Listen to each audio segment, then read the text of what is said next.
Turn that damn juice on! Powered by Arkansas, for Arkansas. This is Inside Arkansas Live.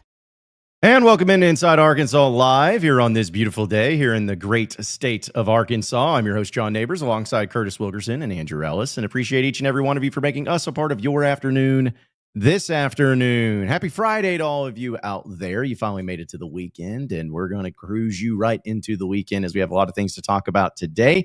Of course, going to get into a little vibe check presented by Bases Health, dealing with some of your chats that we'll have. We'll also get into Who's the Heavy Hitter, presented by HD Roofing and Construction. We're going to do a little thing different with a Freedom Friday, which is basically just a free-for-all of whatever we want to discuss and whatever you want to discuss, presented by BetSaracen. And, of course, we'll have all the updates with Razorback baseball, Razorback basketball. Hey, there's spring football, maybe some SEC football and all of that stuff. So it's going to be a great, great time here on the show today. But, fellas, how are we feeling on this Friday now that it's finally the weekend? Chilling. It actually kind of low-key for the first time in God, I don't know, like months. It feels like a Friday to me. Like I feel like we're actually about to have a weekend, and maybe that's because there's not a basketball game or whatever. I know we got baseball, but that's Andrew's problem. So it's interesting. I know that the transfer portal and everything is a daily event or whatever, but I'm kind of looking forward to Saturday, Sunday, and some nice weather. I'm thinking about firing up the grill or something. I'm kind of looking forward to it. Sneaky great sports weekend.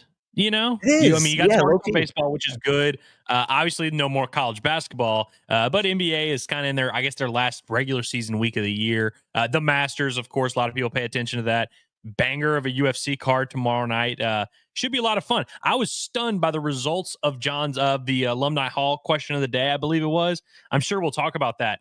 Stunned by that. So it's a kind of weird time of year where, during football season, it's like that's all we talk about is football. Whenever you're in the NCAA tournament, everyone's talking about that. It's a weird time of year where everyone has their own interest, things going on. I wish we were all locked in on the Diamond Hogs, but, you can't always get what you want.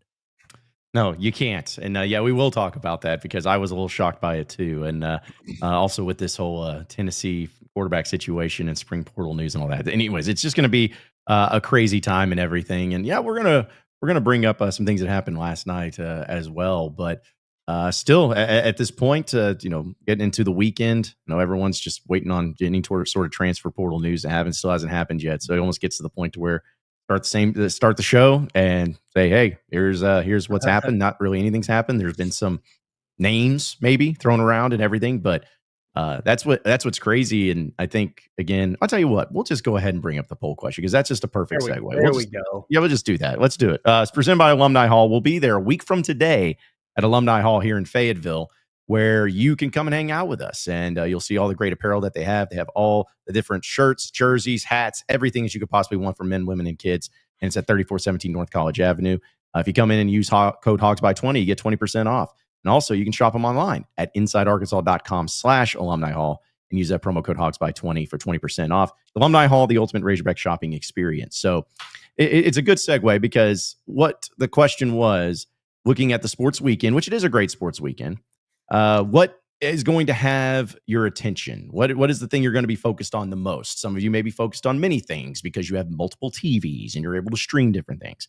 But essentially, your choices were Razorback transfer portal for basketball, Razorback baseball, the Masters, or other, which I know some people are just like, hey, wait a minute, what about the UFC fight? Well, that goes into the other category. You can have that one too. And honestly, like Andrew said, he was shocked. I'm shocked by it too. Right now, where it stands, 42% of you leading the way say Razorback baseball against Georgia. 33% say the Razorback basketball transfer portal. 21% say the Masters. And 3.5% say other, which some people talked about MMA. Some people talked about the softball team and everything like that. But it just makes me wonder, based on this very accurate polling that we have, it makes me wonder, is this essentially telling us that the true portal fatigue and tired of waiting around has hit and people are just like, I'm done caring and worrying about it each and every day. I'm just, because it's going to happen when it happens, I'm just going to go and enjoy baseball. Is that what this is maybe more telling? And not that people don't care, but people are just like, hey, it's been 2 weeks. Well, it'll happen when it happens, and I'm going to pay attention to something else. I don't know. I see a bunch of folks crashing out about it. So maybe they need to get away from it, get outside, watch a little baseball, do something else, whatever. But yeah, I hope that that's the case. Frankly, I hope everybody's dialed into to baseball and doesn't give a shit about what's going on with the portal. And when it happens, it happens. That sounds like a pretty good philosophy to me headed into the weekend, personally.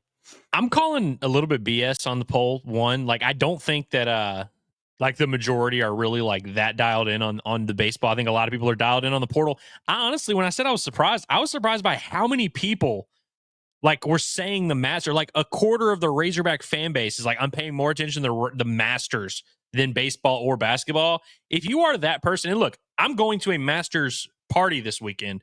I'm going to be watching the Masters. There's no shame in watching the Masters. If you are paying more attention to the Masters than the Diamond Hogs and the portal, I don't know if we would get along that well.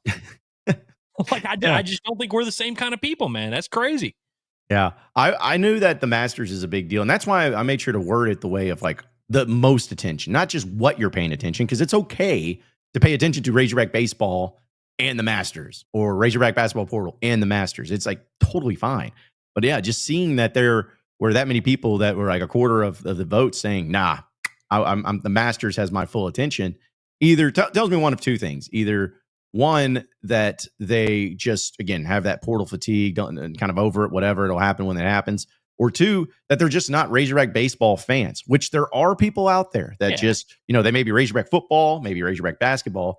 They're just not Razorback baseball fans. And that's fine too. But, that's what kind of opens it up for this whole weekend, is that there are so many other things going on in the sports world that you can pay attention to and you can check out, and you can have your focus in on. I know some people are going to be out and about and enjoying it and maybe not watching anything, because the weather seems to be decent enough, I think, compared to what it was last weekend. So, a lot of people may be doing what Curtis is doing, firing up the grill, putting some meats down there on the grill itself, maybe some corn on the cob, enjoying themselves. And you know what? You should. You all should do that. Listen to the game on the radio, and just sit by the pool or the kiddie pool or whatever it is, just a body of water. Just enjoy yourselves and relax, and make sure next week is even better. That's the vibe that you need to go for right now. But I'm excited about it. I don't know. I this has been a really weird week and a busy week, and I know it has been for all you guys too. But like, I don't know. I woke up today and I felt great. I don't know. Like you said, Curtis, I think it's a Friday. It feels like a weekend. It feels like a true, legitimate weekend. So it's great. Yeah, to the point of people, focusing on what they're going to focus on. I feel like every year there's like one baseball series that is like the beginning where everyone is truly like turns the page. Because of course, there are a lot of people, like you said, who just don't care about baseball at all, which is fair. We're not telling you how to live your life, but there's a lot of people who we compartmentalize things. We wait until basketball's officially over, and then now you move on. I feel like every year there's one series where it's like, okay, now it's our all collective time to start paying attention. I feel like this weekend would be a good time to do that. Like if you've been one of those people who have been, focused on other things, watching other sports, paying attention to whatever, obviously you can still do that. But like this series, if you haven't watched all year, this would be a good time to start watching. I mean, this is two teams that, are most likely going to be in the running for SEC title, regular season conference tournament, and are going to have a good chance to be in Omaha. Like, this is a team that you might see down the road when you're trying to win a title. So could be a fun one. Man. Just imagine if Arkansas sweeps them. That would they would basically clinch the number one national seed. They did that. Just be like, all right, yeah, the rest of the season you're good. Just mail it in. Don't have to do anything anymore. Don't worry about those Final Five series. But no, that would be one of the things where for Razorback baseball, at least, you continue to get to a point, continue to build, and then at some point you're like, okay, maybe this team is legit, And I don't know if it's going to be sweeping a Georgia and that's it, but at some point in time, if they continue to keep having the success that they're having, at some point they're going to be like, okay, yeah, this team's legit. They know what they're doing, and this is a team that's going to be in the best shape when it comes to the World Series and all of that. Hopefully to get there, but yeah, no, I'm all about it, man. I'm all about the baseball weekend, and next weekend will be great, and there's just a lot of good stuff going on too. And I do want to bring up, last night, guys, all three of us had the pleasure of seeing Theo Vaughn in concert. Somebody got mad at me for calling it a concert. Should I call it just a show? Because I guess a comedian's not a yeah, definitely. It's not a concert. I just feel like if I go to an event and see a performance, it's a concert to me, I guess. But either way, yeah, Theo Von was great. I know a lot of you who were watching that were there too. And of course, this picture right here, that's the one that made the rounds of Sam Pitman. Pitman looking sharp, man. Looking skinny. Yep. Standing up straight and tall. Looks like that hip is, I think it's doing better. So, but yeah. And that was pretty cool to see. But yeah, what were y'all's takeaways from Theo, seeing him in concert or performance, show, whatever it is? Funny guy. I think he's better on his podcast than he is on the stage, but there were moments there where he really had me going, things that I can't really repeat on this show, but some really, really funny stuff that he was saying. My favorite part of it, though, was on one of his misses, and that was when he brought up Sam Pitman and everything, probably expecting to get a big roaring ovation from the crowd, and it fell flat, man. And the joke itself was good and everything, but he was like, oh, yeah, I was hanging out, met with the football coach, Mr. Pitman. And then it was like, ooh. Yeah, he didn't realize Pittman's not necessarily a hot name in the streets these days. But I do love it was a little bit better at the very end, though, when he said the thing he did about Sam telling him that if you don't have anybody to root for and it's a close game, cheer for the Hogs. People like that. Which, by the way, I think we have that video.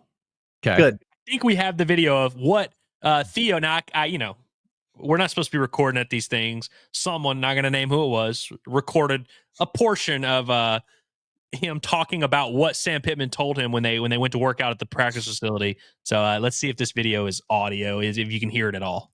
Pressure somebody said, hey, look, if it's a close game and you don't have anybody to cheer for in it, cheer for the Hogs. That's what he said. Woo! It was this subtle, respectable way saying, look, man, you're welcome to pull for us if you want to, So I like that. I like his attitude. I also I like how Sam Pitman approached that, which one, I'm sure some mouth breather is going to be like, that tells you that Sam, he tells recruits not to go to Arkansas and he's telling Theo Von not to, because Sam's understands, hey, this guy's from Louisiana. He lives in Tennessee. He has all his different allegiances. He's like, look, if you don't have anyone, cheer for us, which is honestly about as much as you can tell in a casual, objective fan that doesn't have a rooting interest. Like, hey, if you don't have anyone else, go ahead and choose us. Mm-hmm. Yeah, and I love that approach from Pitman. Just because that's why I appreciate, because we know it's a show, we know it's a performance, and these stories that these comedians and whatnot say aren't always 100% true. Some of them maybe, or maybe based off reality, but it's like when he was saying that story about Pitman, I knew it was like, yeah, that's 100% true, because that is 100% what Sam Pitman would say. But hey, now if you're watching two teams on TV and you see the Hogs, we appreciate you rooting for us. You could totally see Sam Pitman saying something to that extent. So that's what I enjoyed it. And I always wanted to know the connections, because the comedian before him, it was wild. I don't remember his name, but he was the one pictured in there with Pitman. He's the one that got everybody to call the Hogs, which they did. So had that happen, and also shamed a lot of people there in the front row, which I guess if you get, go to a front, if you sit on the front row of a show like that, you're going to get wrecked. But yeah, it was really fun though, really entertaining, and good people watching too. Do you guys think that's part of the skit though? Do you think he was at Oxford the night before and he was like, oh, I met with Mr. Kiffin, and as I was walking away, he told me, hey, if it's ever a close game and you don't have a team to cheer for the Rebels? No, I 100% think it is. I don't know. I think that's one that just sounds like something Pitman would say. I think Kiffin probably gave him more of an inspired, made him wear a bunch of merch, and really insisted on him being, really would try and convert him. The way that quote sounds like a legitimate Sam Pitman quote of the, if you don't have anyone else to I could hear him saying that. Yeah, maybe I'm wrong. Yeah, that's kind of how I felt too, and I loved how he kept bringing up. He was telling a story when he was talking to Pitman, and he was saying that that Pitman mentioned Bobby, and I know we talked about before the show. I think we all were like, "Oh, dude, is he going to make a Petrino joke right now? Is he going?" Because Theo Von was saying something to the extent of, "Yeah, when we heard him say that, man, we thought he was talking about RFK, Bobby Kennedy Jr. That guy." And then he started doing impersonations of Kennedy and everything, and talking with his raspy voice and all that. And then he said that, then he's like, "Yeah," but then Pitman just goes, "Bobby," which was the comedian Bobby Lee and that whole thing, and which made me laugh. I'm like, man, I wish I could have heard Sam Pitman do that impersonation of the Bobby Lee and the podcast and all that stuff. So was nobody we even thought it was Bobby Lee. So I guess Sam Pittman's a true fan of those podcasts and likes watching them. So. Frankly, if journalism still exists these days, I think we might have to get Sam Pittman's side of the story. You know what I mean? Like, hey, what was that interaction with Theo Von like? You're a fan of Bobby Lee, like thoughts. And then if Pittman really acts like he has no clue what we're talking about, then I can definitely subscribe to the Theo made it up. Yeah. Well, let's Which hope is very possible, by the way. I mean, extremely possible. Yeah. Let's just hope that on whenever the next press conference is for Sam Pittman, let's get the schedule right here in spring practice because I know everyone's been chomping at the bit to know this. Looks like Pittman will be on Tuesday. So hopefully one of the astute members of the media will ask him about the Theo Von concert and show and see if he has any more to add to the stuff there too. But I just like it when that happens, when you see celebrities or whoever it is come in and kind of taking a tour of the Razorback facilities and getting pictures with the coaches and all of that stuff too. So that was good. I enjoyed it, thoroughly enjoyed it. Great crowd too. They need to do more stuff at Bud Walton Arena. You know, I know that they're slowly and surely getting there, but more concerts, more shows, more all of that. It was packed in there, man. Packed, bro. Yeah, you couldn't move in that concourse, which was cool. And we felt like it was going to be a pain in the butt to get in there because we had all the traffic on College with the construction they have going on, and then on MLK. And so me and Andrew were running just a little bit late to get there. But man, we got snuck through those doors pretty quick, and we eventually found our way. I thought, and John, I think you brought this up to us when you came and found us beforehand, that like getting out of there was going to be a disaster. It took me like 15 seconds to get out of that lot.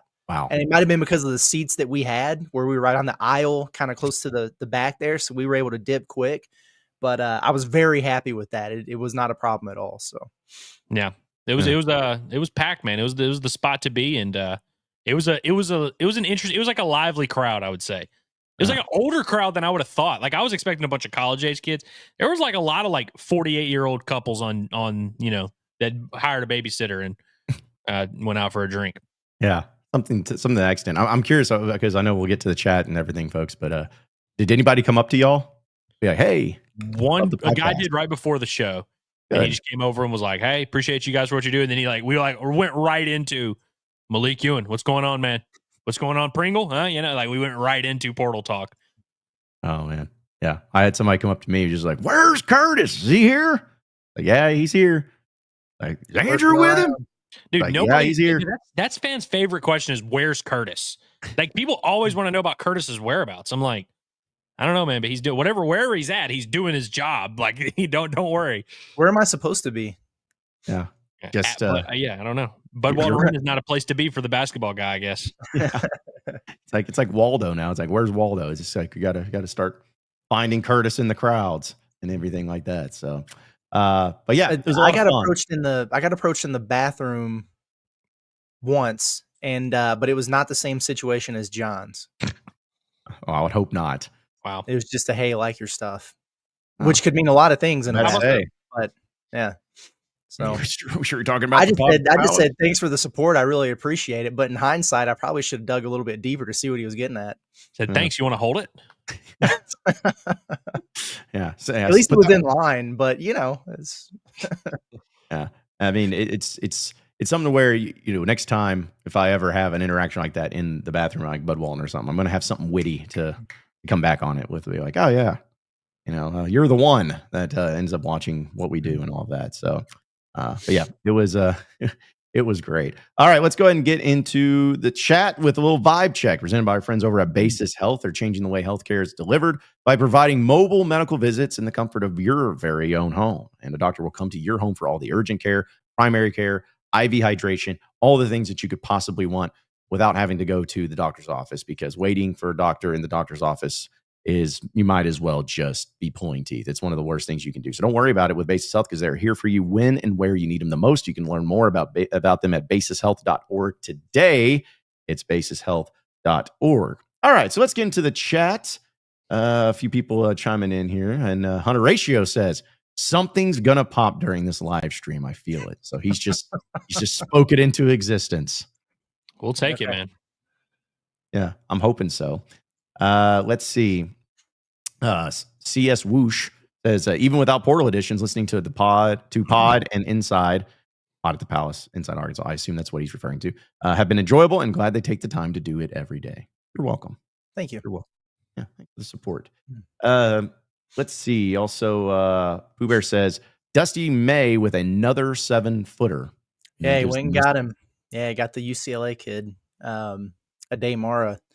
So now he's got him and Morez Johnson out of Illinois and Yaxel out of UAB, who may or may not go to the draft, but some teams are overloading and some teams aren't doing a damn thing.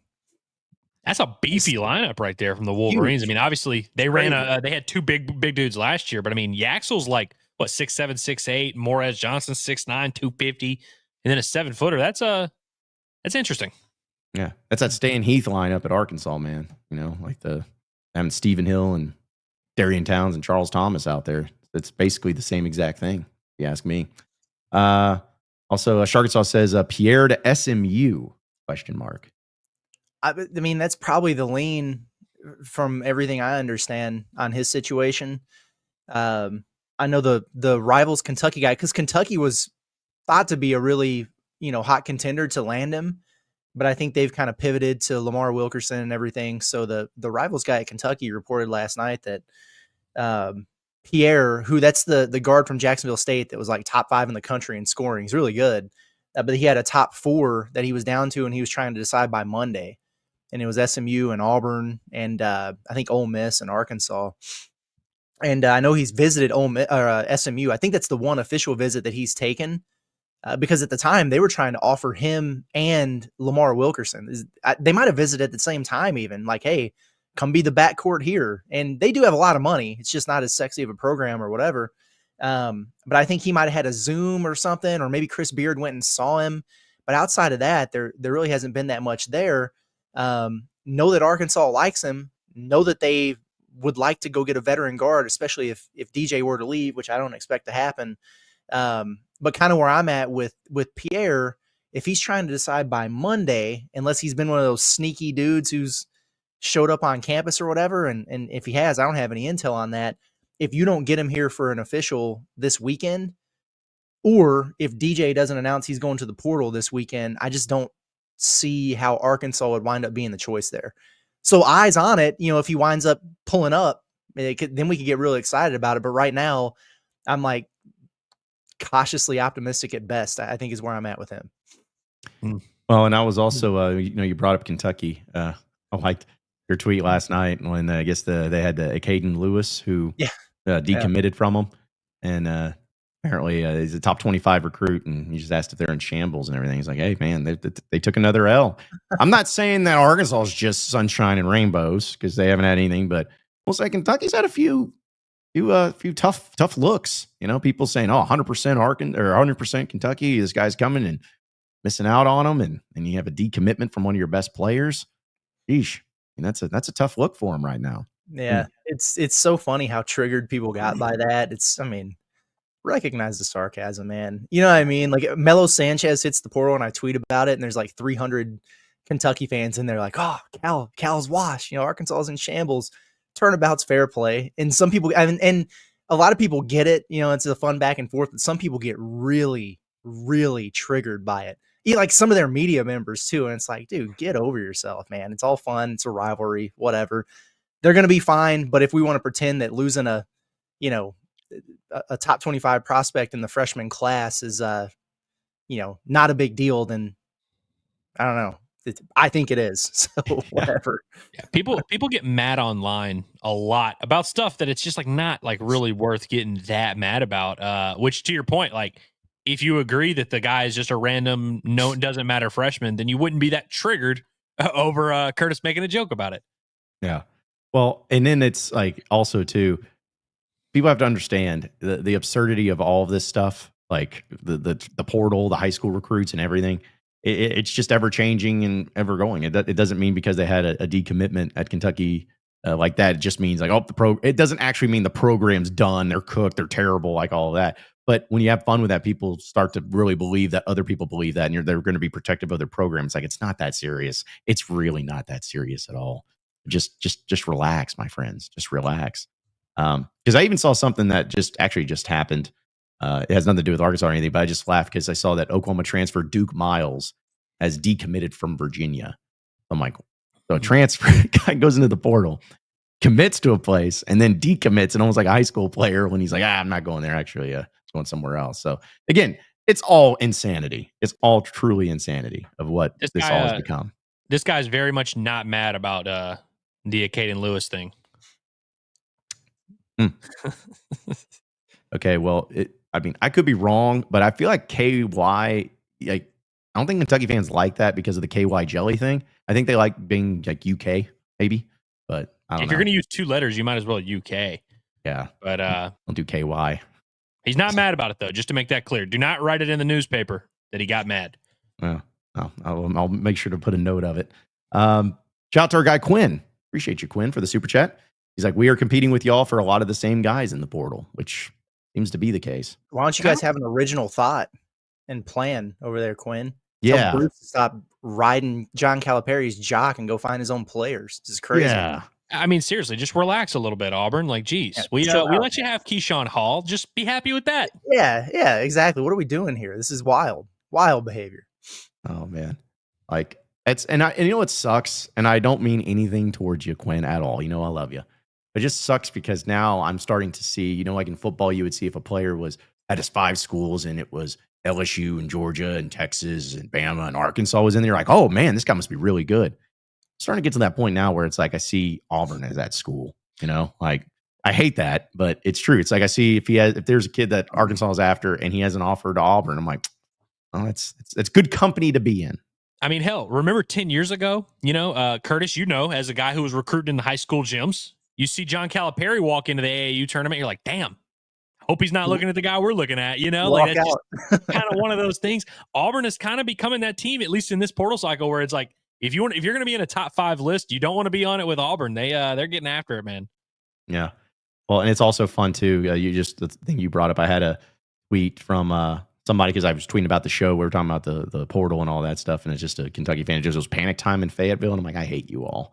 Like, just relax. It's always good to panic on April 11th during when it comes to basketball. It's always a prime time for panicking when the season ended 6 days ago. Yes, exactly right. Exactly right. Our guy Logan. Happy birthday, Logan, by the way. Yeah. Celebrating his birthday today. Happy birthday to our guys. I started this one because I didn't know why he used my name. Like, what is this a reference to? I mean, I know Nick Pringle, we made the jokes about how there was this whole outburst a few days ago, people being like, oh, Pringle to Florida. But why do you say Andrew? Did I say anything about this? You said it in passing during the show yesterday as if it wasn't the hoax or whatever that we pulled. So gotcha. Okay. I was wondering. I was like, because sometimes I do miss stuff. Well, don't leave them hanging. Like, what's the update, Andrew? Oh, and I mean, I don't. That's my thing. Is like I don't think there are any updates, but I'm hoping I didn't miss something. I'm not. I feel like Logan would know more than me. Yeah. So him asking me threw me off. Where I was like, what am I supposed to tell you about Nick Pringle in Florida? How the hell would I know if he's going to Florida? But no, I think that was just mostly like. I mean, correct me if I'm wrong here, Curtis. That was just kind of a thing that like 3 days ago people were freaking out about, right? It was made up. Yeah. It was made up and designed to out the those fake news anonymous accounts that have been getting on message boards and Discords and pulling information and acting like they have sources. Who does that? Nobody would ever do that. Yeah, nobody would ever do that. Not even one of our old interns. It's crazy. Who among us would do? Also, a shout out to BJ Young. You just said BJ Young, the best basketball in Arkansas, age not included. It's weird. Okay. Thank you, BJ. To hear from you, as always, with your all caps comments. I do like those. Yeah, they always crack me up, at least. I can see them better. Yeah. Also, Jelly Mac just wanted us to talk about the DaBaby wearing the D-Mac jersey at his concert. Did see that? I guess that was like last week or something. Yeah. I did see that. Like that. I don't know where he was at. Yeah. I mean, pretty cool, I guess. Yeah. It's just one of those things that you'll see random stuff like that. Where it doesn't necessarily mean anything. Like, it doesn't mean like, oh, is he a Razorback fan? It's not necessarily that. Just sometimes things are like that. You ever think back when Jessica Alba showed up to that Razorback basketball game? It's just like, wait, is Jessica Alba a Razorback fan? Is she calling the Hogs? Why do we know this? sometimes it's just things, just things that people do. It's because then it gets people in Arkansas talking like, hey, Darren McFadden jersey. Or that time that I always forget his name, but came and visited Chad Morris. And the guy that did the song that he got sued for. Oh God. With Pharrell. Andrew, Yes. I don't think I do. I really don't. I want to know. What are y'all talking about? Someone wrote a song about Chad Morris? No, it was he came to visit Chad Morris. It was hey. Yeah, Emily Ratajkowski or whatever was in the music video, topless. I'm familiar with her work, but apparently not enough. No idea what y'all are talking about. I'm being dead serious. Oh, dude, I'm good. He's the brother of like a celebrity. Robin you. Thicke. Okay, yeah, I know about Robin Thicke. We're all freaking morons. Thank you. I know. Listen. I tell that story a lot. Every single time I forget the dude's name. It does not matter. Every single time. We got some clarification on the DaBaby jersey. It was a Ty Broden jersey. Oh yeah, that makes way more sense. That makes Ty Broden and Rakeem the Dream Boyd. That's who he was repping. And also, was it who's the defensive lineman that was here for like 8 years? Well, Cam Ball is number 5 now currently. But there was another defensive lineman with 5. Yeah, he was like a Chad Morris / all that. Like he's like last year Brett Bielema and Chad. He like dealt with an injury, a pretty serious injury, and he kept kind of getting Dorian Gerald. Dorian Gerald. Yes, yeah. Thank you. Yeah, him. So man, we're good with names. We're good with names. Just takes us a little bit. We're bad at remembering the Chad Morris era. Apparently, that's what we've learned throughout this segment. That's probably the real reason why we struggle with those names, because it's all from the Chad Morris era, which everyone blacked out. I wish I could get rid of the other whatever 30% left of that footage that I still have in my archives of my brain. I want to get rid of it. Yeah, me too. Also, again, shout out to BJ Young. He says my favorite podcast ever. Thank you, BJ. We legitimately need to get this set up. YouTube. Yeah, we got to get you on the show, man. Again, just hit me or Curtis or Andrew up on social media, however it is. Like DM us. Like, let's set it up. We'll get you on, man. We'd love to talk with you, and get a vibe check, if you will, on what's going on with you in your life. And also, we need to talk to you about a 3-on-3 tournament too. We do. Yes. It's important. I got to tell this real quick story about that before we move on. Speaking of 3-on-3, BJ Young, I played intramurals. I'm sure you guys did in college, or maybe have intramural sports. I played intramural basketball, and I was on this team where I was like I was just there. I was just a body. But it was some guys that are like, hey, we're only going to have like 6 players, because we all want to play the most. And I'm like, that sounds terrible, because we're not like these gifted athletes that are going to play full court. Well, anyway, so we had like 6 or 7 guys go up against this team, the best team. And all it is like the athletes for the Razorback basketball team and their friends, like the basketball team's coaching them, but their friends are playing. They did full court press on us, like from 92 feet. And I didn't play because I refused to go in. But it ended up being like 92-13, something like that. Anyways, BJ Young was one of the coaches, and he had his sunglasses on and everything. And after they just, were alley-ooping and dunking on us and all that stuff, he comes over and he shakes our hand. He's like, hey man, I know you guys come to our games and support us, but no hard feelings, right? I was like, no hard feelings, man, at all. Like, and after that, I was like, yeah, we're never playing with just 6 people ever again. So yeah, my point is that BJ Young's got some coaching experience in that realm, when he was coaching the intramural team. So just wanted to throw it out there. All right. So let's keep it moving here on the show and get into who our heavy hitter is. Presented by HD Roofing and Construction, our good friends over there. We appreciate their support, because we know that all of us, when it comes to where we are at and where we're living, our businesses and everything, you got to have a roof. I hear that's pretty important to have when it comes to the shelter and you're being able to live your life. Well, that's what HD Roofing Construction can help you with, whether it's storms or just needing a new roof, whatever it may be. They are going to help you out, and they give you a free inspection that will be able to provide you a peace of mind. So when you choose HD Roofing, you can rely on that professionalism, that top quality materials are going to be used, as well as the expert installation for all of your roofing needs. So if you need that roof and you want to get it checked out, just give them a call today at 501-428-0429. Or you can visit their website at hdarkansas.com. All right. So for a heavy hitter, my heavy hitter, guys, I can't play the video because I don't want to be put in jail for, the YouTube stuff.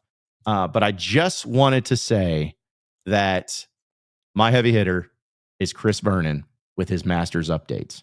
Oh, Those things are incredible every year. And I've met him a couple of times at SEC football media days. I don't listen to his show. I don't listen to his stuff. I'm just going to be honest. But those updates with the rap song and the dancing mascots in the background, it just gets better and better every year. And shout out to him, because that is just so great stuff, man. So he's my heavy hitter for continuing to do it. It not getting stale or cringy or lame. He just ups it each and every time. And if you don't know what I'm talking about, go on Twitter and watch it at Chris Vernon Show. Like, he's the dude that does the Masters updates, and they're phenomenal. So he's my heavy hitter for today. I like it. I like it a lot. What was that? Never mind. I'll bring that up a little bit later. I'll move on to mine. I have something for later. My heavy hitter, Bruce Pearl. Bruce Pearl, heavy hitter, holding heavy bags, and he's coming for your man, Malik Diahn. Be on alert. Oh, that's no. my heavy hitter. No, in all seriousness, and because people are going to continue asking everything, so now's a good time to talk about it a little bit.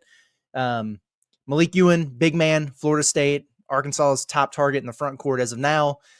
Yes, I know that he has crystal balls. Yes, I know that his admissions paperwork has been turned in. Yes, I know that doesn't mean anything. Thought that he was a silent commit. Silent commits don't exist. They don't exist in portal season. I'm sorry. You know why? Because the money and the offers and the tampering, always going to be a thing. There are guys out there. Take Robert Wright, for example, at Baylor, the freshman point guard, signed an agreement, essentially a contract extension to go back to Baylor. And then 48 hours later, he was back in the portal and is getting $3.5 million from BYU now. So that's just the way this is. Ewan, heavy Arkansas lean. This has been one that we felt like Arkansas would bring in and be an immediate piece in the front court, because you don't have a front court. Release his top 5 with a bunch of schools on it. The one you need to worry about is Auburn, because Bruce Pearl is making a massive push to get him. That's financially. It's, you want to be our next Janai Broom, come here and play with us. They're doing it now. They're late to the party, so I still like where Arkansas is at. I think that they're ultimately going to get him. But man, if you don't hear something by the end of this weekend on Malik Diahn, or if he doesn't show up on campus, or if you find out, oh, he's got a visit scheduled and he's headed to Auburn, I would get worried about it at that point. So Mr. Moneybags, Bruce Pearl is trying to come after you. We need Cal to step up his game a little bit here. I know he doesn't like to do the bidding wars and everything like that. You got to get a big man, and Arkansas's got that quote unquote, FU money also. He might have to flex his pockets a little bit here, because Bruce is trying to make things complicated. And that's why I wanted to bring up, I was going to bring it up with Quinn, but I was like, nah, I'm going to save this for the heavy hitters, because he's right. Arkansas and Auburn are literally competing for like every player in the portal. It's nuts. It's Ewan. It's, Pierre. It was Keyshawn Hall. It was Flory Badunga for a second there. It's everybody. We're in a dogfight with Bruce Pearl, gents. Back off, Quinn. We'll fight you. We'll lay come off, back down. Come We're on, going to man. come back down to the sandwich spot in Auburn. We'll have a duel. All right. If this is the way it's going to be. Yeah, this is Curtis, nuts.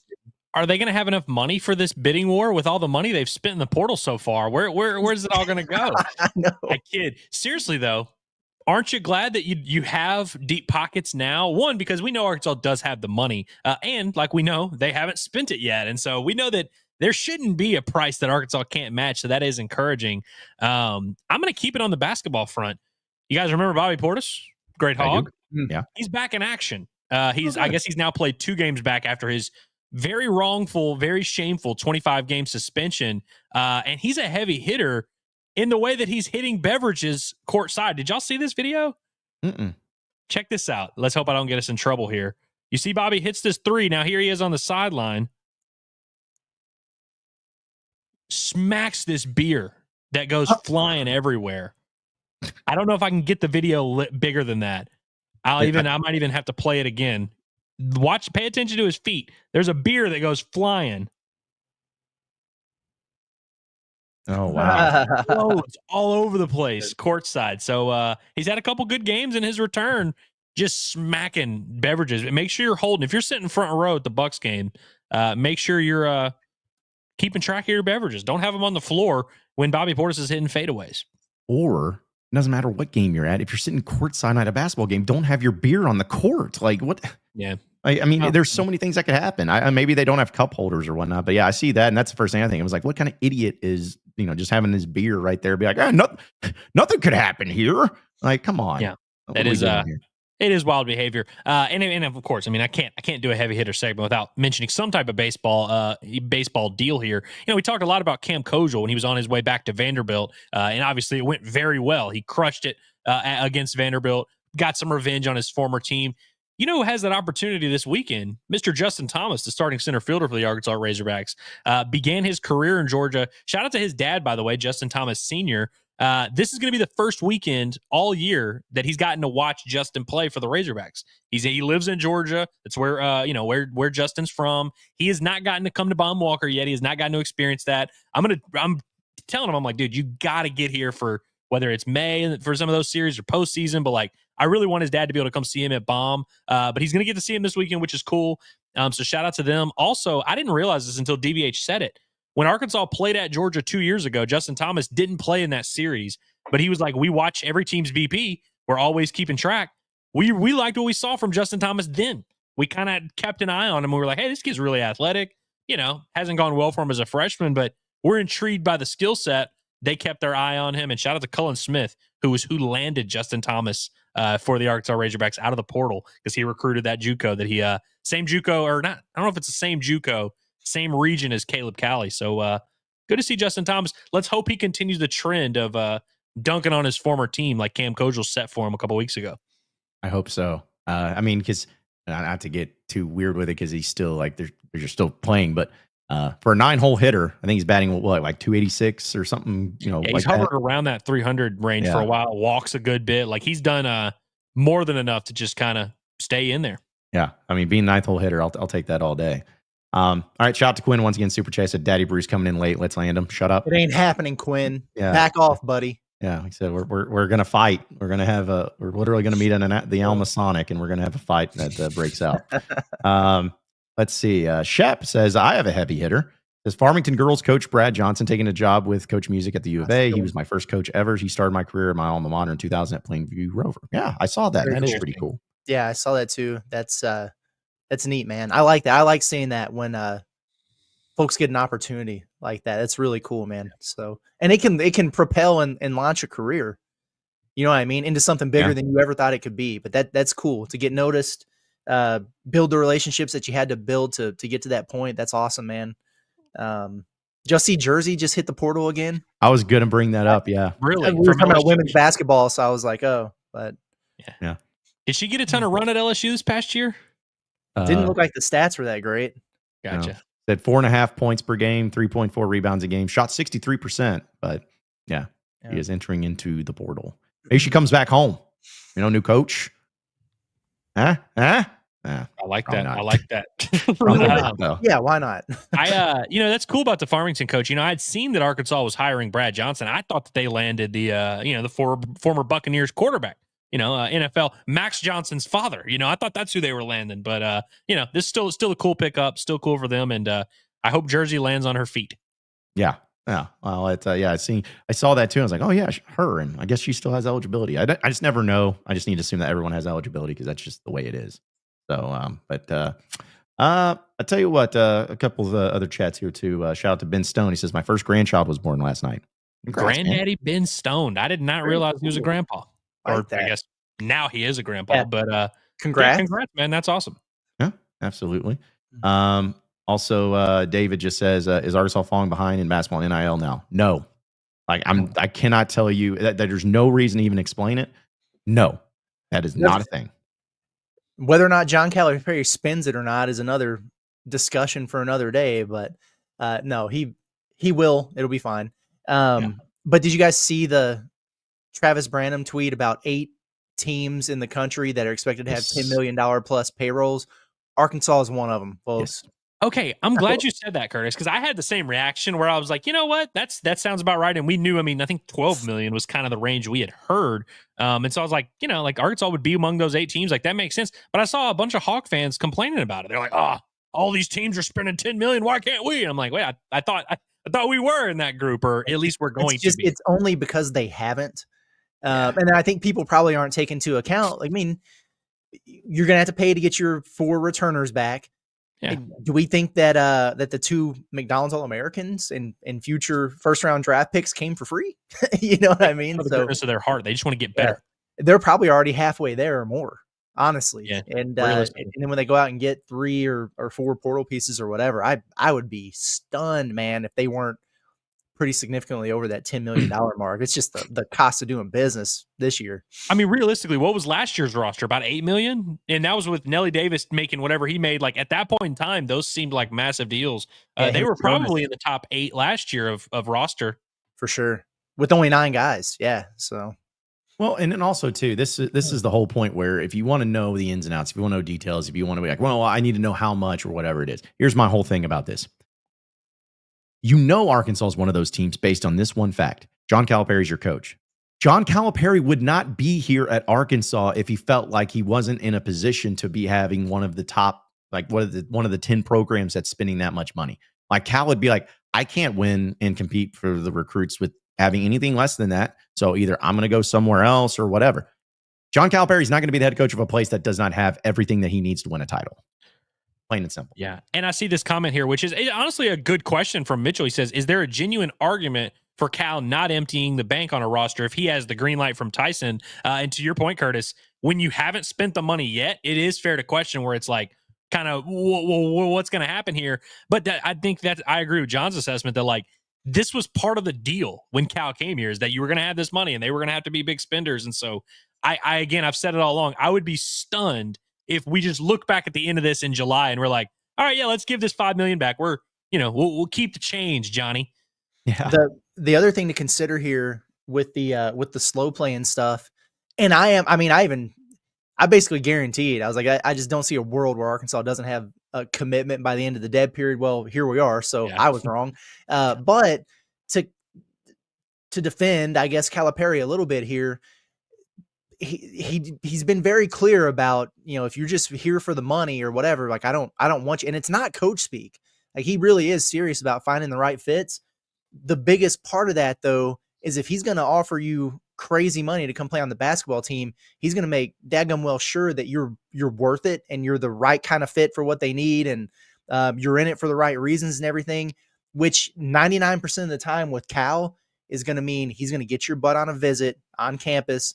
He's going to get to know you for a couple days. He's going to see how you react to your new surroundings. He's going to get to know your people and your circle better. He's going to go through that process. The reason why he's such an elite high school recruiter is because of that relationship building that he does over the course of years.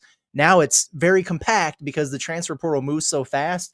But portal guys at this stage, they don't care about visits and everything like that. It's what's the money look like? What's my role look like? Okay, cool, I'm in. But that doesn't mean that other programs have to operate that way. And so I think we really watch closely, not that anybody's going to say it publicly in terms of visits, but if we can find out who they are, that's who you really know Arkansas is targeting and is probably going to bring in here, because if he gets him on a visit, he's got those, he can just check that off the box in terms of what he's looking for there. And then you get the money right and you get those guys in here. They couldn't have visits for the past week, and it played a bigger factor than I initially thought that it would in terms of this thing being slowed down.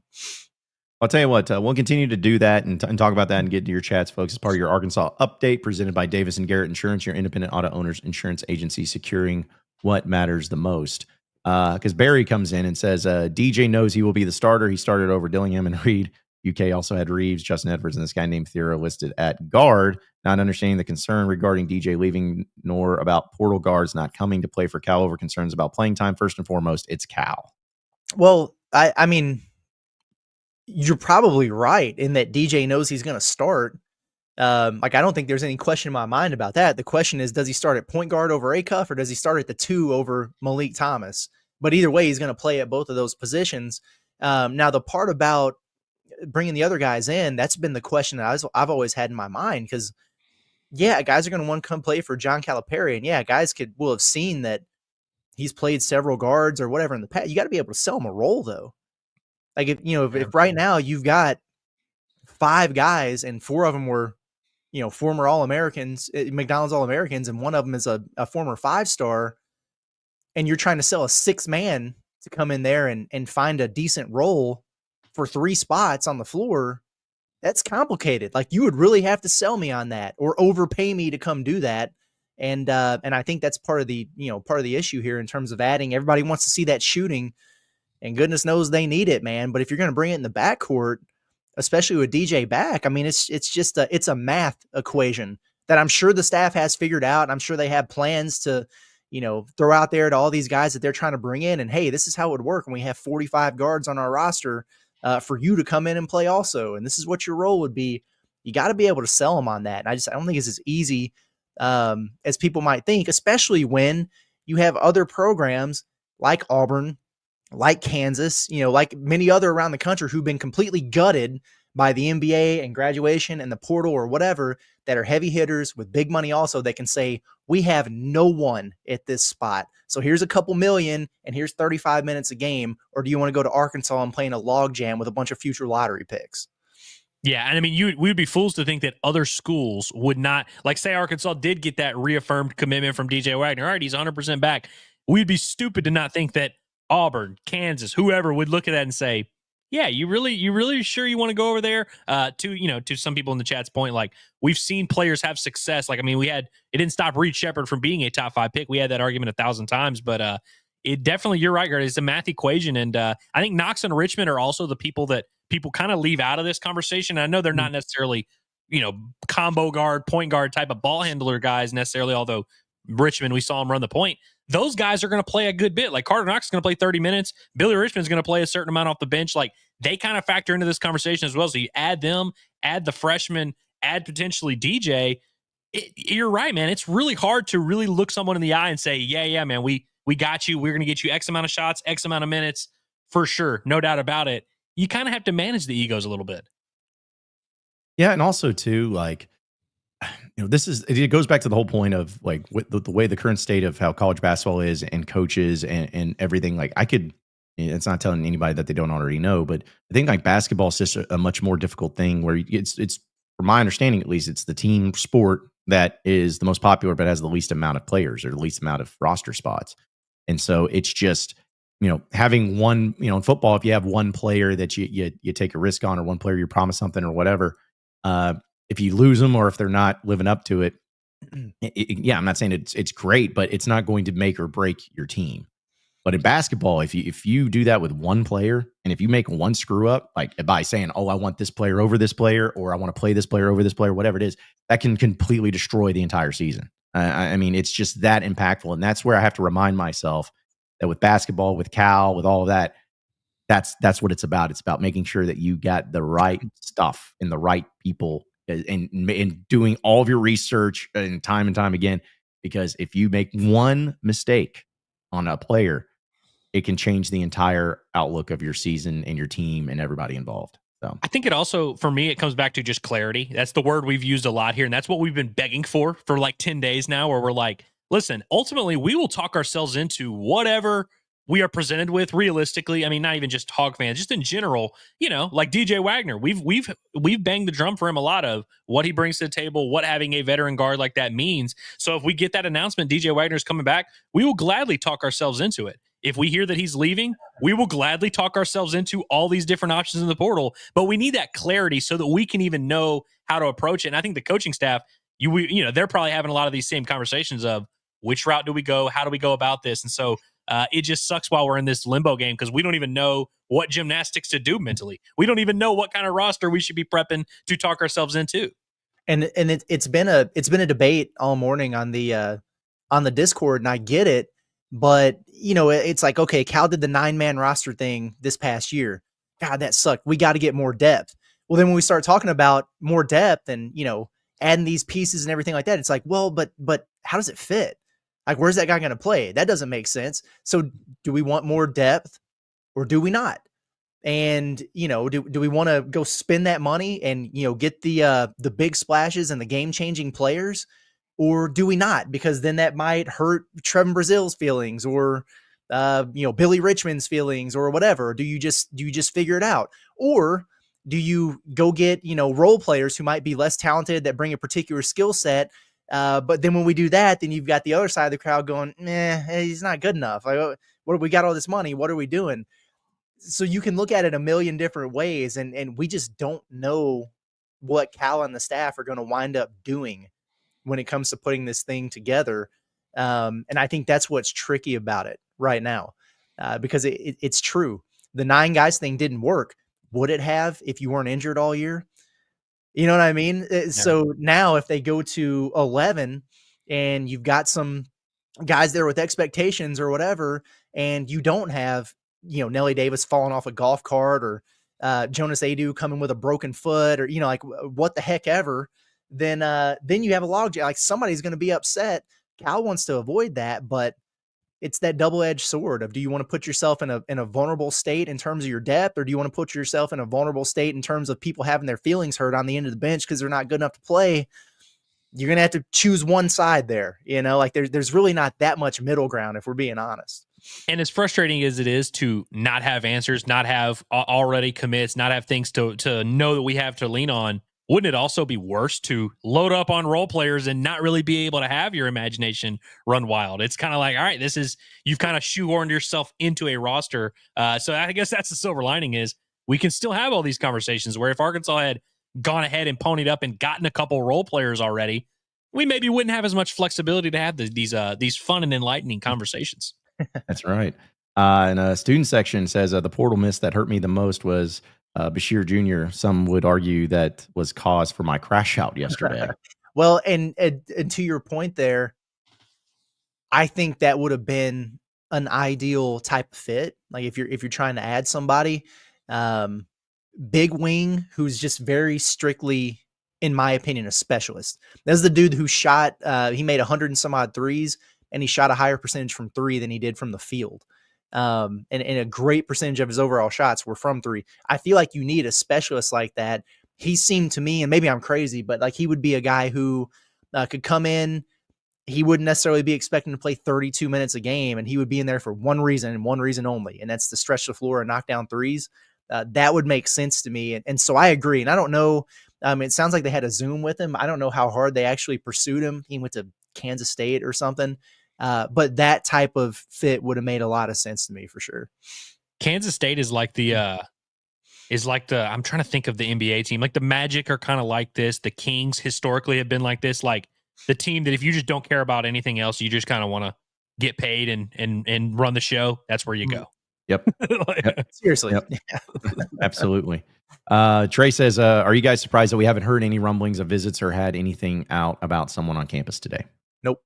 We talked about this yesterday. That's how they operate, literally Nelly Davis was the most important guy in this cycle last year, and we didn't hear none of that. So we would love to, but no, we're not surprised that we're not hearing about it. I would almost guarantee they're going to have somebody on that campus for a visit this weekend, but I would almost guarantee that it's not going to be publicly announced. And the hope is that you're able to spot him or have somebody in the kids camp, let you know that it happened, or he posts an Instagram story or whatever. But they're definitely going out of their way to keep this kind of stuff under wraps. And to a degree, I get it. And then to a degree, I don't, but it's a different world, man. And honestly, even in portal season is a different world too. Like even with Muss, like if it was a high school kid, I could reach out to the coaching staff, midweek before every home football weekend and just be like, yo, you got a visit list for the weekend. And they'd send me everybody, whether it was a 5-star to just some kid they were doing a favor from down the road in Fort Smith or whatever, who was coming to take a visit. But in portal season, they would be way, way more particular about it. And sometimes it would be, like, hey, these 3 guys are coming for an official this weekend. They'll get here on Friday. Please don't say anything until Saturday after 5 p.m. You know what I mean? Because you want to get kids on campus under the radar. That way you can give your sales pitch. Hey, here's the NIL package that we have for you. Are you in or are you out? And you're trying to lock them down while you have them on campus. If other programs know that these dudes are visiting, their phone is blowing up the entire time they are there saying, hey, what's Arkansas saying to you, bro? Like, what was the offer? We'll give you $500K more. Like, whatever they say, just let us know. That's the kind of stuff that you're hoping to avoid. And that's why they're keeping it so quiet. And it's smart for Cal to do, right now, even though it drives me nuts because everybody knows Arkansas's bankrolled, man, with that NIL. And so they're going to be able to, come in and say, hey, he's offering, even if they're just trying to drive the price up. Like if I was another SEC school that didn't have the money, I'd be calling these kids and I'd say, Cal's offering you what? They got that Tyson chicken money over there and that's it? For them, I'd be up in the bag if I was you. That's just part of the game, man. And so that's why they're keeping this stuff quiet. Yeah, it's not more clear, because you think in social media era of stuff, everything would be more out there and more clear and more able to find out things. And it's not, it's more opaque. It's like, it's just more, everything works in the shadows, and there's a lot of work that's done to make sure that it stays that way. So, Right. but yeah, I think that's also what is a lot for people to not understand. It's like, man, social media is like, we know everything. Like, everybody's on social media. Everybody's got this stuff. So when you don't know something, like what's happening, is it even happening at all if it's not happening on social media? And it's true. Scooby Dooby said that dig at Fort Smith hurt. And let me tell you, it's nothing compared to the one that I heard last night at the Theo Von concert. So anyway, Oh man, Yeah, no, that's I didn't know if that's what that was referencing, was the Theo, but that was one of the funniest moments of the whole show. I thought whenever he took a shot at Fort Smith, nominating it for something you don't want to be nominated for if you're a city. Y'all remember that discussion? Mm-hmm. Well, and I'm gonna be honest. Where I was sitting when he said Fort Smith, the guy next to me or kind of by me is the one that yelled, "Yeah!" And that, I think that's what made Theo go, "All right, Fort Smith's it. Like we're going, like we're rolling with that city now." So yeah, that was crazy though. That was it was one of the many crazy moments from last night. So let's see. Also, you super chat says Scott just says, "Thanks, guys." Well, thank you, Scott. Appreciate you, Scott. We appreciate you. Hog Milanes says Milanese. Whatever. This is for Curtis's first bag of Tyson dinosaur nuggets at the new oven. The Razorback nuggets, not the dinosaur nuggets. Razorback nuggets. Listen, I've had both. Yeah, I'm back on the dinos, man. The Razorback nuggets are too fat for me. They're humongous. They're like breasts, basically. Nice. Like the ones at the concert last night. But that's crazy. But no, like they're like dino nuggets. Like the dino nuggets are the better ones because they're like just solid. Are they better in the air fryer though than the oven? Yes. Yeah, no, they are. Yeah. They are for sure. Yeah. No matter which one you're doing. But like the Razorback nuggets are so thick, you have to cook them for 30 minutes just for them to have any type of crisp to them. Yeah. They need to come up with some spicy Razorback nuggets, and have Cal's picture on it, holding the bag, like on the bag. Like, how cool would that be if Cal was on the front of the Tyson bag of chicken? Just throw some slap your mama on there, and it'll be spicy. That's true. No, honestly, for every player that Arkansas gets, it needs to be part of the deal. Is like, hey, if you come in here to the portal, we're going to ship out bags of Tyson chicken, and your picture, you're going to be sitting there on the bag of chicken that everyone buys. So yeah, have some sort of deal like that. And I'm sure that'll go over well. Let's see. Also, I'll tell you what, we'll get into that because I'm going to bring this up as part of the SEC update presented by Roback. Go to roback.com, use promo code HOGSBY20 for 20% off your first purchase. I want to take a little bit of a side because we'll get back to, because we're going to do, just by the way, folks, a little new thing, but I guess it's more official with BetSaracen and our deal with them, that our final segment is when we just answer all y'all's questions kind of the end of the week. We'll get to the chat, like anything and everything. It doesn't have to be sports related or anything, but we'll talk about it if it's good and text is all right. We'll do that in a second. So we'll get back to it. But wanted to bring this up, guys. The Nico situation over there at Tennessee. We mentioned it yesterday. It's kind of taken a whole new turn. And I saw somebody in the chat wanted our thoughts on this, where he's not even showing up to practice now. He didn't show up to practice, and it was a surprise to everybody. He wasn't there. Even though it was Nico, and I think his dad was going out against Pete Nakos and saying, like, he's calling him a B word and saying all those things. But they say that, at least the latest report was that there are active negotiations ahead of the season for NIL. And to throw into the mix now, this was about an hour ago, says that Nico's reps wanted to see his NIL deal up to the $4 million range before the winter portal closed. Tennessee officials said they were not going to blink. So I'm just going to say this because I know we got thoughts on it, but all the stuff about NIL and about, I've been in favor of. I've been in favor of them making money in NIL. I've been in favor of a lot of the changes that's been happening in college sports. But this right here is exactly the stuff that should not will not happen. And like, it wouldn't happen under, like, if I was a coach, I'd tell him to go kick rocks, because that is not the way that you're going to handle business. And it's not even like he's that great. I mean, he's a solid quarterback, but I mean, that type of thing, I'd be like, see ya. I ain't dealing with that at all. I ain't dealing with this. But either way, what do y'all make of that situation with him in Tennessee? I mean, first of all, who's he think he is? But it's wild, man. And my take on it, and I'll go in a little bit of a different direction and then save the juicy stuff there for Andrew. But did you guys see Nico's dad teeing off on the Pete Nakos dude who was reporting this? Yeah. About, like, and so like calling him the B word and everything like that. And so I've just been watching like Shannon Terry over at On3 and everything that he's been putting out there about it. And it's like this whole thing is just a circus, man. And I think it's crazy personally. I don't like it. I mean, we're getting dangerously close to the stuff you see in the NFL with holdouts and everything like that. What do you do if you're a coach in this situation? You know what I mean? Like, it's just, I don't know, man. I don't like anything about it. Everybody's watching the coach to see what he does too. And that's a big deal. That's a spot that exactly sucks to be in. You know, what's funny about this is like, this literally happened at Arkansas last year.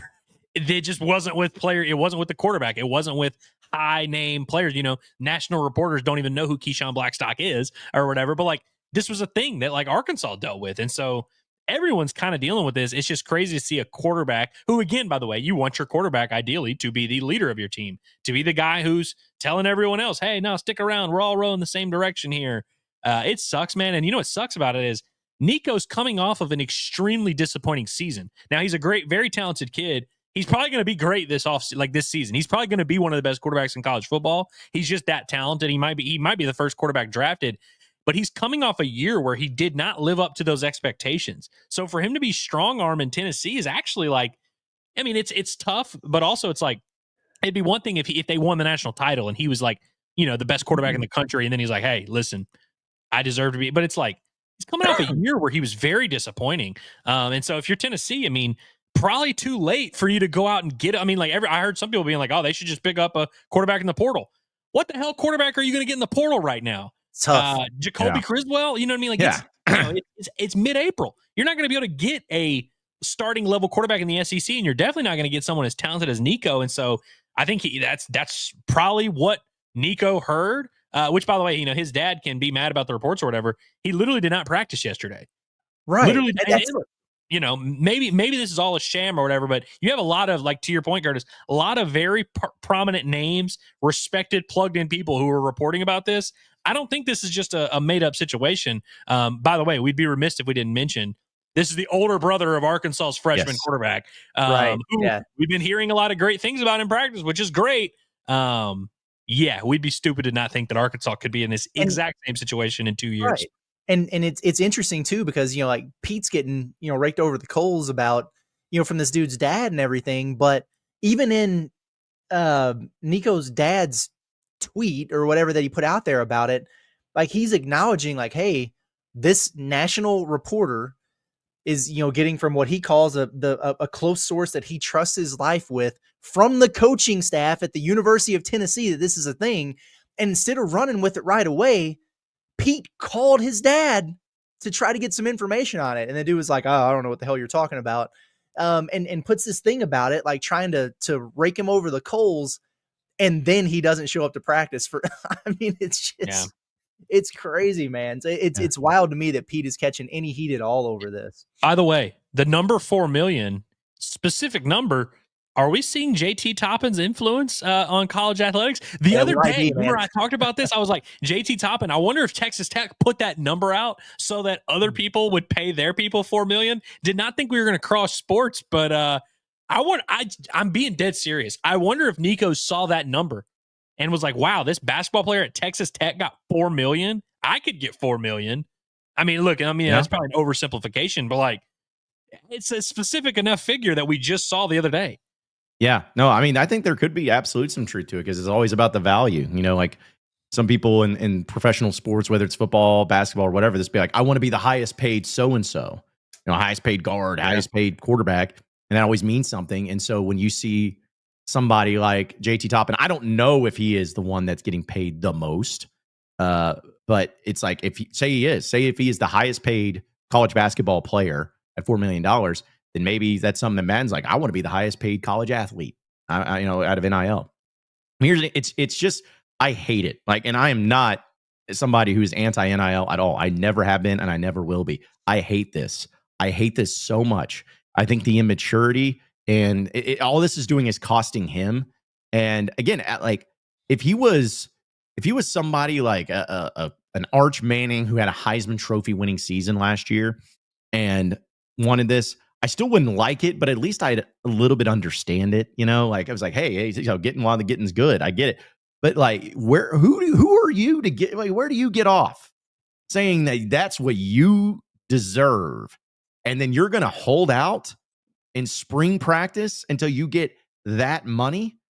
Get out of here, man! Like that just infuriates me, and it's not even my team. We thought the Braylon Russell situation was crazy here. Yeah. Like if this was happening at Arkansas right now, I would be like, just go. I don't want that. That it just does nothing but hurt the team, hurt the coaches, hurt this player, hurt everybody. Nobody looks good in this. And I don't know how much he was getting originally, but I assume it wasn't nothing. I'm assuming that he probably was getting some decent NIL. But this is just a disgusting display by him and his camp and everybody. And I don't know what they're going to do, because like you said, Andrew, like you can't just like tell him to go kick rocks and then find a great quarterback in the portal. Like it's not that easy. But man, I would have zero problem if I was now his name just escaped me, the coach, Heupel, Josh Heupel. I have no problem just saying, hey, get out, because I would not want to deal with that. And I got too much riding on it. You were a college football playoff team last year. Yeah. Too much riding on this in spring to be dealing with this stuff. So it just infuriates me. It's funny. What I'm just now starting to think about all this stuff is Nico, like I said, is projected as one of the top 3 quarterbacks in the draft.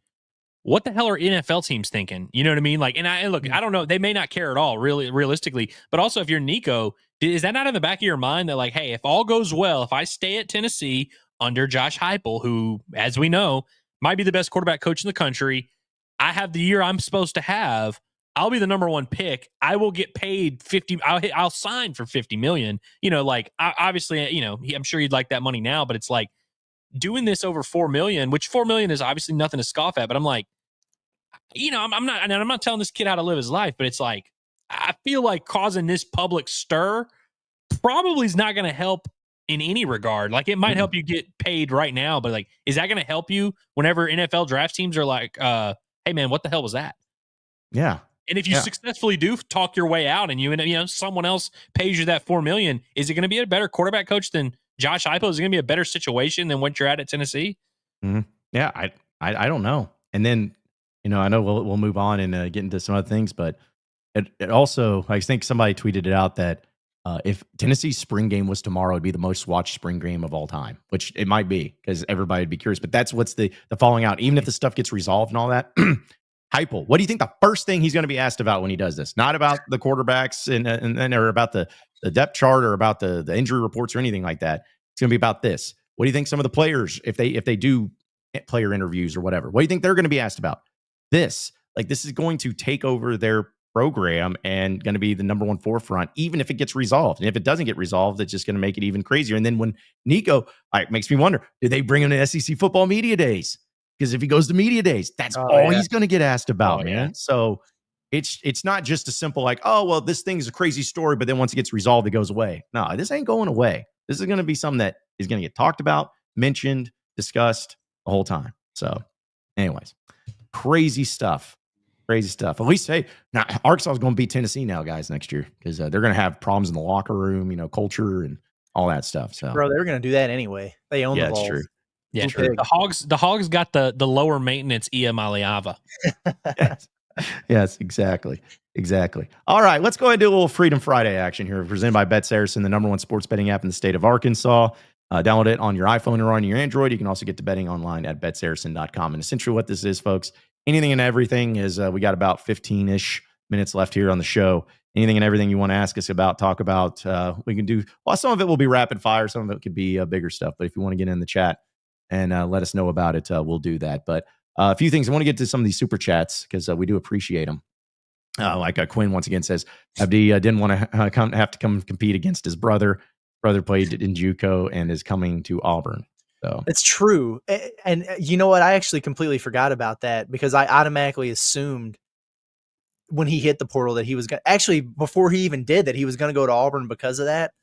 But like sometimes siblings are built different, Abdi's probably just ducking the smoke from his brother and went elsewhere. Big Z wants the smoke from his brother, so he went to Illinois. It's just, sometimes these guys operate a little bit differently. Yep. Yeah. I also love that Quinn, when we were having that conversation, like I think sometimes he really does think like we're talking about Auburn. You know what I mean? Yeah. Well, Quinn does say, Andrew, we face LSU this weekend here in Auburn. Going to the game tonight would be big if we can win this series. Dude, I was talking to some of my LSU buddies about this. Arkansas is going to Georgia, a place that they don't typically play well.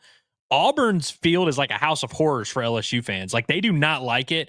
It's a weird little venue. And I really don't dislike, like Plainsman Park isn't the worst venue in the SEC. There's at least 2 or 3 worse. But it's just an interesting place to play. You got some tiger on tiger matchups. Would love to see Auburn steal a couple games from LSU, and I think they can do it, man. They're ranked number 11 in the country right now. Series win over LSU, man. All of a sudden, you'd be starting to talk about national seed for the Auburn Tigers halfway through SEC play. Yep, you would. Quinn also says, imagine if Manziel and Cam Newton were playing in this era. I mean, they would literally make like $10 million. Like I think Johnny Manziel could have he would have been unreal. I mean, he probably would have crashed out even quicker than he did. Yeah, and I would say that he'd probably transfer out of A&M, but A&M would have the money to pay him if they wanted him. So like, and they would have ponied up for somebody in that A&M sphere would have ponied up for Johnny Manziel. He definitely wouldn't have been suspended for the first half of the opener for selling his $500 or whatever the hell he did. Yeah. Let's see. Daytona Beach says, appreciate super chat, says Jaron Pierre Jr., aka Wicked, is a legit target. 3 visitors in the next few days. Obvious visitors, the before mentioned interior contract signees. So we'll see about that.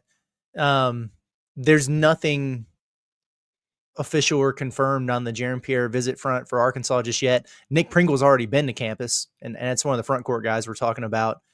Ewan is definitely one that I really, really got my eyes on closely here. We talked about it earlier, but if he doesn't appear on campus this weekend, or if he appears on Auburn's campus this weekend, I mean, we've got some things to worry about. Until then, I'm not gonna sweat it too much with him. And here's the other thing. Arkansas has been so quiet out there. I love to play the secret visit game or whatever, who's the mystery man? But no, for real. I mean, like that, whoever it is going to be on campus. And I don't know. My assumption is that it's someone who can play the 3 and the 4. Hint, hint, wink, wink. But I guess unless we go hang out at XNA for the next 72 hours, we won't know. You know what I mean? Because they're just not putting it out there. Yeah. And I don't think anybody really wants to do that too. You know what I miss? I miss they signed their, was it the financial agreements? That was like, might as well be like, they're like, no, well, they haven't signed the letter of intent, but they signed the financial agreements. It's like, oh, okay. I know. I was just going to say, like on the pod yesterday, is like 150 comments and 75 of them were, well, I mean, Pringle and Ewan they've turned in their paperwork. And that might be true, and that's good. That's cool if it happened. But I want everybody to understand that it doesn't mean anything. Yeah. Like it's not binding. It's part of the deal. Arkansas's had a lot of guys who have turned in their paperwork to admissions during portal season the last few years that have wound up playing college basketball somewhere else. It's an important step in the process for sure.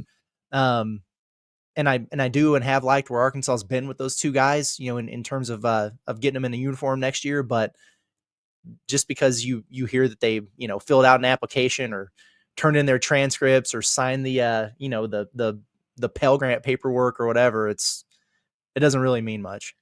It's been a big week for paperwork with Pringle, all the murmurs. And then you've also had Morez Johnson's admissions at Michigan. That's been a hot topic. It's been a big week for paperwork. Yeah, absolutely. Let's see. Turner says, On 3 has Big Z ranked ahead of Ewan. I know that they are different, but wouldn't we much rather have Ewan? And I'll have you guys answer this question. Well, I get a thing of water because I'm dying. So You do what you got to do. Yes. I mean, I don't know about you, Andrew. I would rather have Ewan. I love Big Z. And when he's playing at his best, he's just such a unique talent that not many people have. There aren't many guys out there that are 7'2", who can shoot the three and have the type of skill that he has, but he's so inconsistent and he has some glaring flaws. Different type of player Ewan is, but he's more gifted all around. I think offensively, he's a better passer, moves better, much more skilled on the block. He's just not a 3-point shooter. Defensively, Big Z, terrible defender, good shot blocker. Ewan, decent defender, not a shot blocker. But I would take Ewan personally. Yeah, Big Z is a lot more of a roller coaster. You know what I mean? Like you look at their skill sets and everything, and they are very different. I think Ewan is going to be a better, like actual well-rounded offensive player. Whereas he's not the 3-point shooter that Big Z is. Hell, I don't know if there's a big man in the country, honestly, that's the 3-point shooter that he is. But he's not going to be nearly as matchup dependent as Big Z. I find it very interesting. I guess that's on 3. I don't know who's doing that ranking that has Big Z ranked over him. I'm guessing it's just because of his NBA allure is kind of why he has a little bit of that shine on him. But and I love Big Z. I'm not trying to take shots at him, but yes, objectively, I would definitely rather Ewan than Big Z in a vacuum. All right, a few real quick chats in here too. By the way, this is still the coolest thing. The little beer bats that they had at Razorback baseball games. Good souvenirs if anybody ever wants it. John asked him the other day if he could fill it up with Coke Zero. They said no. No, you have to buy the beer. Yeah, you have to drink an entire thing of beer, and you're gonna like it. Let's see. By the way, go ahead. While we're here, heard about this last night. We talk about some of the things that are told to you that you've been asked to keep under wraps or whatever. This isn't good news for Arkansas. Ian Jackson is at USC today, visiting Eric Musselman, and then he leaves and goes to St. John's from there, and it's those two. So Arkansas's out on Ian Jackson. Ian Jackson, well-traveled gentleman, but I think that sucks. I do like Ian Jackson's game. I know some of our commenters do not, but would have been nice to have. But I think the importer. So now here we are, right? Like so Lamar Wilkerson, nope. Ian Jackson, nope. Pierre, probably not. So we didn't want him anyways. We didn't want him anyways. Bums, I tell you. Bums. Yep. Razor Shark just says, Inside Arkansas, I just want to say I appreciate you guys. Thank you very much for all you do. The show is a great way to start the day. God bless you all. Thank you, Razor Shark. We appreciate it. We enjoy it. It's a lot of work and a lot of stress and a lot of stuff going on, but it's all worth it in the end, and we appreciate it. A few quick ones here. Bias Brim says, Arkansas basketball school, yes or no? LOL, yes. Yes, it is. And I will say, I actually think that like this pendulum swung in the yes direction in the last like 18 months. Like I think we've always kind of viewed it as like it's always been a prominent basketball school. I think like up until the last couple years, the fan base still probably cared more about football. I think that is now switched. I think it just now became an official basketball school. Yeah, I'd agree with that. Vids for me says, what's bigger, the UT thing or the Auburn plane fight? I think the UT thing is much bigger. The UT thing, and to Auburn's credit, they won the next game, which is why it wasn't. Which I can't remember which one of their players said that a couple of weeks ago, where he was like, "We knew going into that game, if we lost, that was going to end up being a big story." So I think that them winning helped. And hell, if Iamaleava stays at Tennessee and wins a national title, we won't look back at this thing and be like, "Oh, it's a big deal." But for the time being, I think the public extortion is probably the bigger story right now. Yeah, I'd agree there. Let's see. Also, Austin from work says, whatever transfer commits first gets to be the baby's namesake? ? I mean, at this point, it's going to be a special event. So, I mean, goodness gracious. May have to happen then, if that's the case. Also, Jennifer, she said, how cool is it that the Ken Griffey Jr. is an official photographer at the Masters this weekend? I did see that. That is really cool. I did not see that, and that is awesome. He's a credentialed like photographer at the Masters for in doing professional work, and like he's not. It's not like it's just a pub thing of like he's our celebrity photographer. No, like he legitimately does photography and edits and all that stuff. So yeah, it's a really cool thing. So shout out to him. Michelle says, John, why not drink from the bottle? Why drink from a bottle when you have a bat? Is my question to you. So don't worry about it. And then real whatever says, Amen still playing games with us men. Well, maybe. I don't think he's coming to Arkansas, folks.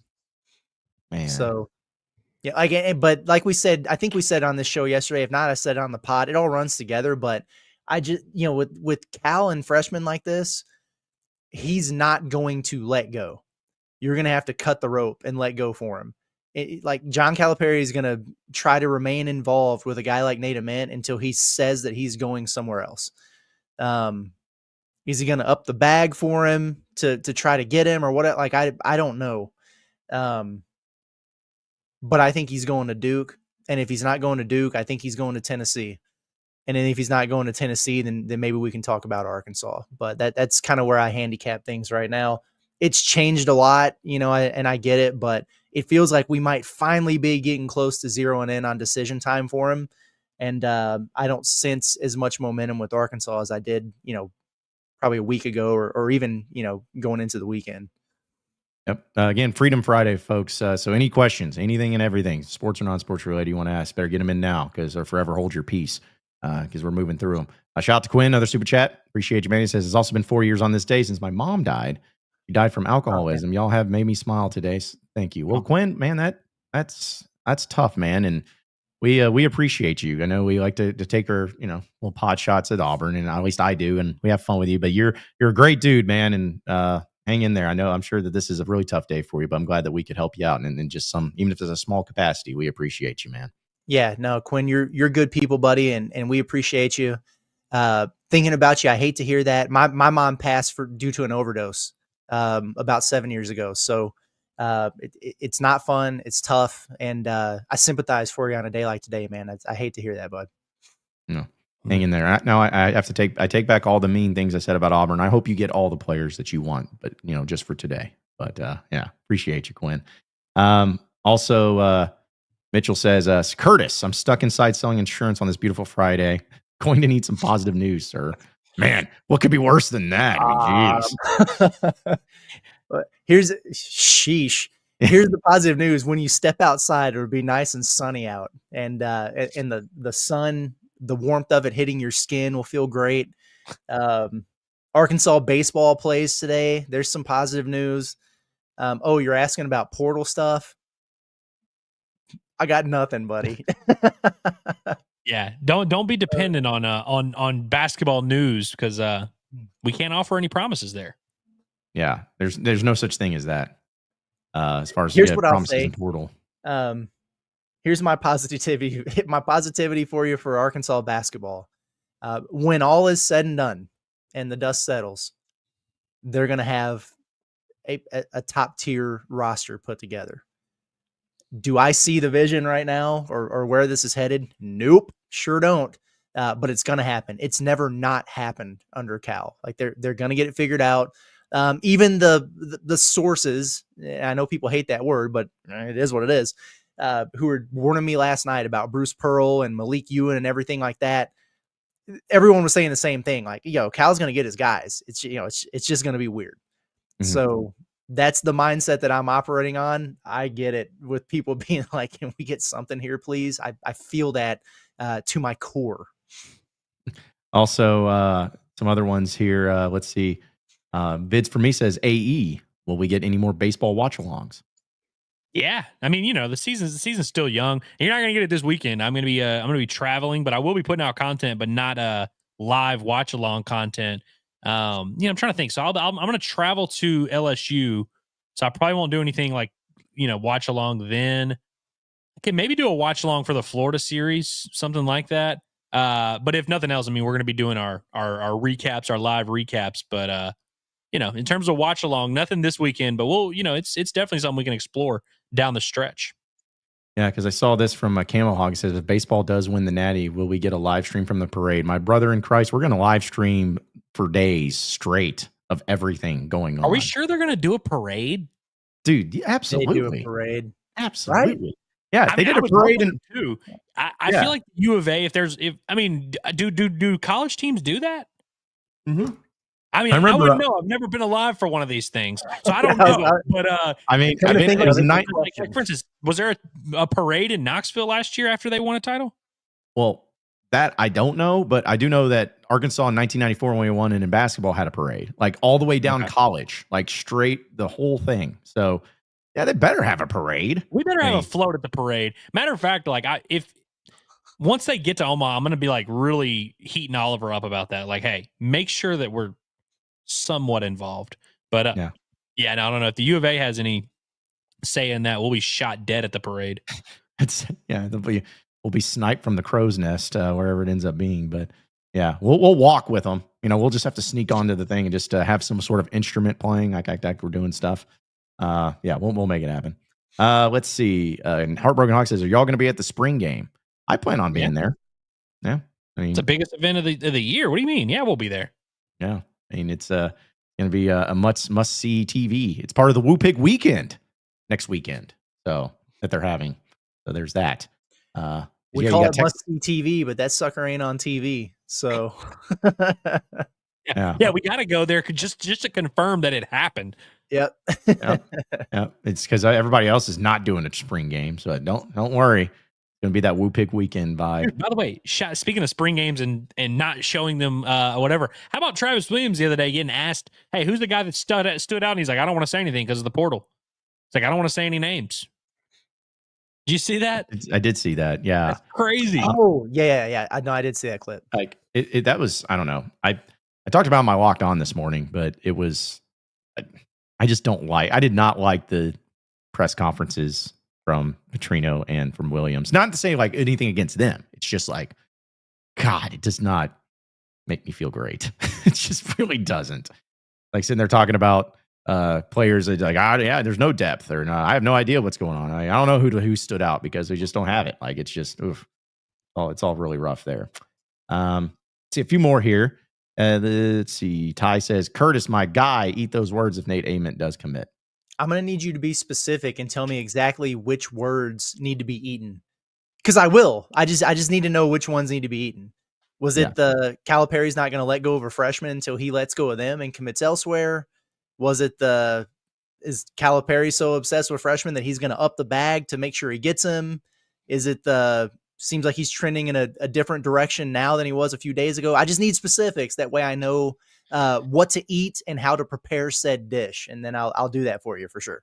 It's so bizarre when people do this where they'll be like, oh yeah, you feel this way about the current circumstances? Well, if they change, will you feel differently? Sure. Yeah. Yeah. I guess I will. Yeah. I'm happy to eat the words, man. If Nate Ament commits to Arkansas, I would imagine there would be a series of events that would probably lead Curtis to come out publicly, which he does every GD day. And he's like updating how he feels. At some point, he would probably say, hey, actually, I'm feeling better about the Nate Ament thing. And then he'd commit, and then we'd all be one happy family. This stupid, like, every single day, you got to be held to your word. You got to speak in absolutes, and you have to make your prediction right now. It's like, that's just not the way these things work, dude. Yeah, don't tell that to anybody else, though. Let's see. Also, Trey says, would you call it a whiff if we don't get Ewan? Yes. 100%. Yeah. And I know I get it. Like you never want to do that.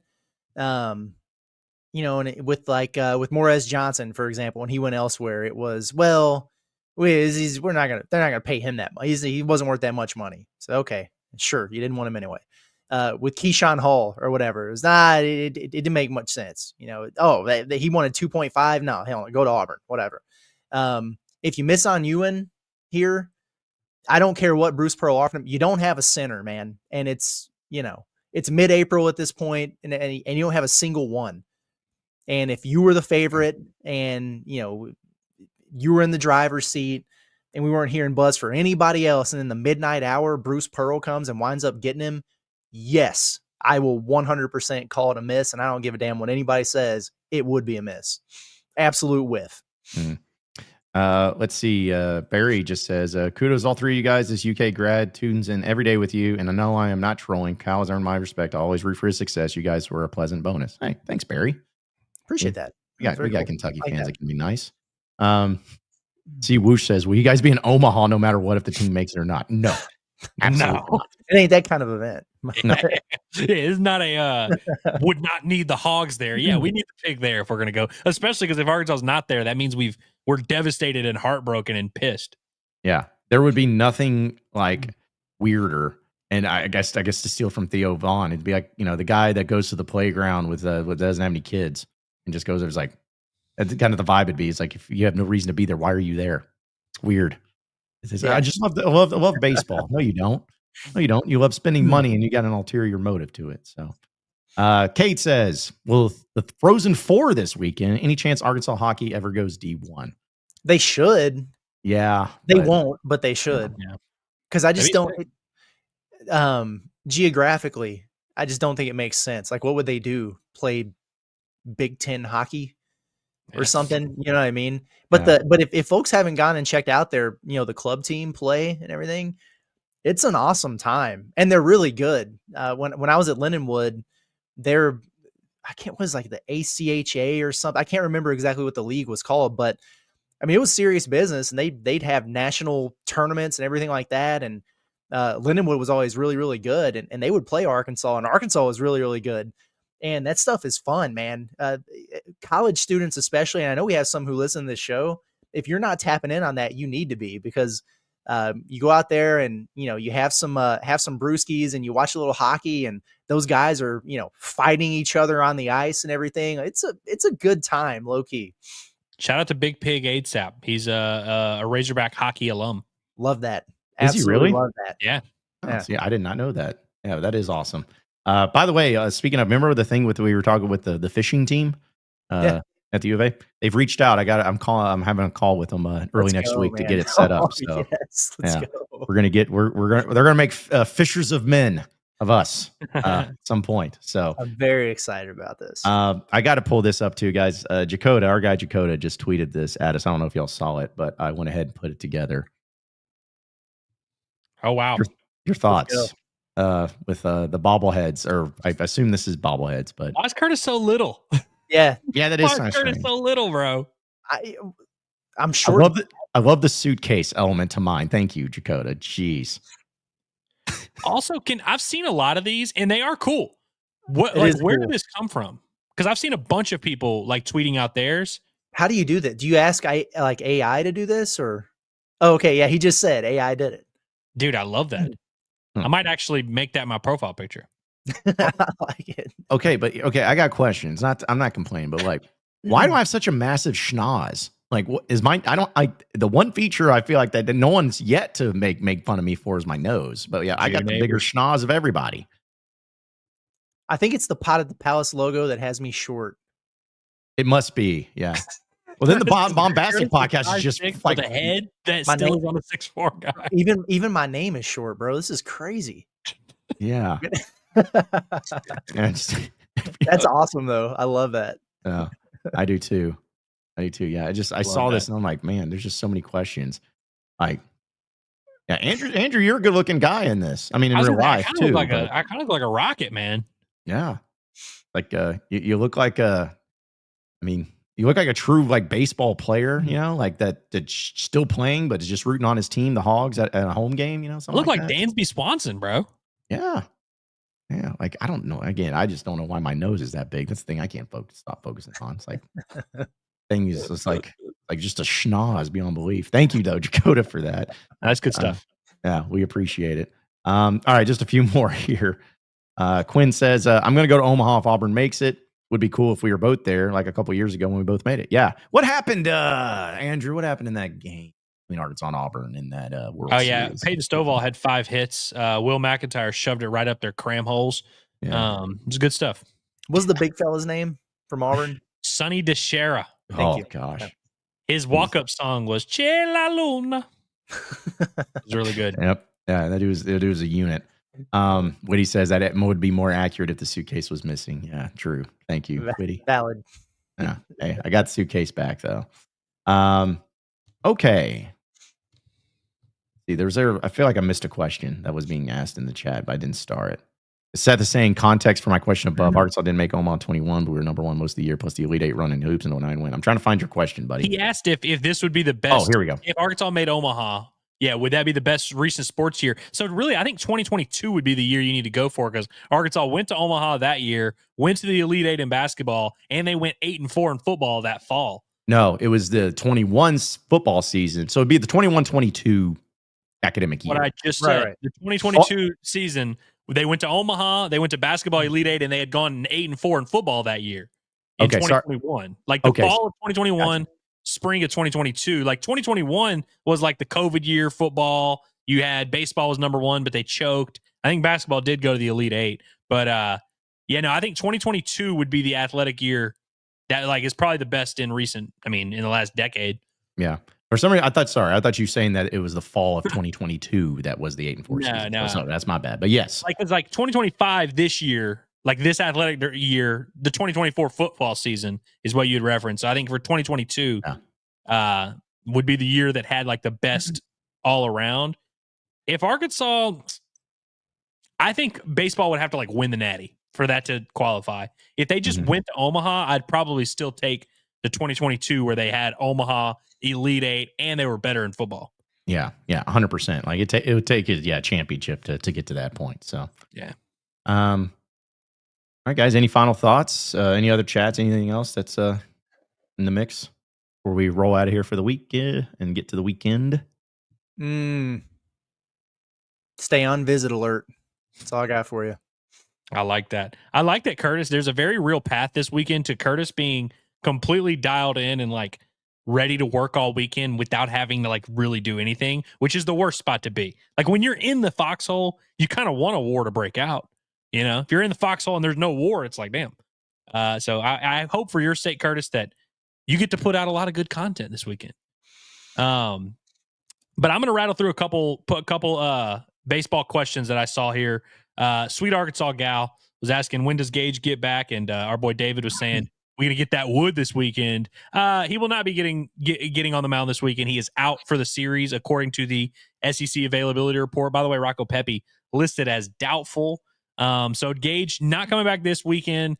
There's a very real chance next week, whether that's in the midweek or against A&M, you see Gage Wood for an inning or so. I think whenever Gage does make his return, it's not going to be all right, he's back. Here's 85 pitches. Go out there and do it. Like it's going to be one inning. Then maybe the next inning next week he throws 2. Then maybe they build him up to 45 pitches. Like it'll be a gradual build, but I think you could see Gage Wood back next weekend. And then David asked about the Georgia bullpen. They're not very good. So bad, in fact, that they are moving their Friday night starter, who has been struggling in that role, to the bullpen. He's pretty much their only left-handed bullpen option. Forgot that kid's name. He has horrible numbers, but he's going to be like their lefty bullpen reliever option. Most of their bullpen arms are right-handed. They got this one guy, JT Quinn from Ole Miss. He's pretty good. And they have another right-handed, a couple senior right-handers who have been okay for them, but it's a pretty thin Georgia bullpen. And so Arkansas's pitching staff has the advantage in this matchup, but they're facing a loaded, nasty lineup on the road. So it's going to be a little bit of a tough one. Mm-hmm. Yeah, I can't wait to see what happens this weekend. I'm sure people will be very, level-headed. And if Arkansas drops a game, they're not going to freak out and say that the team's cooked and suck and everything like that. I'm sure it'll be very, very nice and very well done. So, but yeah, again, my only final thought I have is appreciate everybody who, we have had a very successful week here Inside Arkansas Live, Pod at the Palace, Bombastic. A lot of people tapping in, and we're getting close to that 10,000 subscribers on YouTube, and the growth has been awesome. And we appreciate everybody who has been, chiming in with us and hanging out with us, and all the people that even you people that annoy us, we still appreciate you too, because we do this as for fun, but it's also our living, and we take it very seriously, but we like to have fun with it. But either way, we still appreciate all of you. So be sure to subscribe to us here at Inside Arkansas on your YouTube page. Be sure to subscribe to our podcasts in the audio form wherever they're found, whether it is Inside Arkansas Live, Pod at the Palace, or the Bombastic Podcast. You can also get after some social media at Inside Arkansas. Check out our website, InsideArkansas.com, for the latest, greatest, up-to-date information. And also check out our merch, because we still have plenty of merch, just a new shipment came in because we sold so many. So we appreciate all your support in that. But you can check it out at insidearkansas.myshopify.com for all of that. So for Andrew Ellis, as well as Curtis Wilkerson, I'm John Neighbors. Same sports show, same sports channel. Monday. We'll do Monday afternoon. Have a great rest of your weekend, everybody, and we'll see you then.